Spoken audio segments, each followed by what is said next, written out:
आम जनता भगदड़ में मर रही है और प्रशासन भाजपा नेताओं को वीआईपी स्नान कराने में व्यस्त है। ये है कुंभ मेले की सच्चाई। भोली भाली जनता को महाकुंभ में बुलाकर मरने के लिए छोड़ देने वाली इनकी सरकार महान है और इनकी बद इंतजामी पर सवाल उठाने वाले लोग सनातन विरोधी और गिद्ध हैं। जी हाँ दोस्तों, नेहा सिंह राठौर बीजेपी के सरकार पे पूरा खुल के बोली है, पूरा सीधा और सीधा निशाना मारी है कि बीजेपी सरकार लोगों को महाकुंभ में बुलाती है और भगदड़ करा के मार डालती है।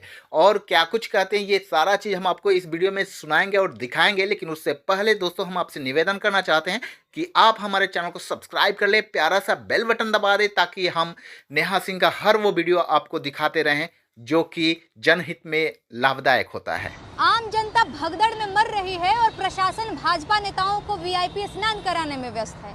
ये है कुंभ मेले की सच्चाई।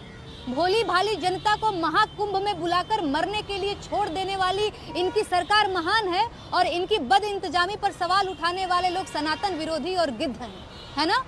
जी हाँ, भाजपा का आईटी सेल कुंभ मेले की भगदड़ पर सरकार से सवाल पूछने वालों को गिद्ध कह रहा है और उसके मुताबिक भोली भाली जनता को कुंभ बुलाकर मरने के लिए छोड़ देने वाले भाजपा के नेता महान और संत हैं।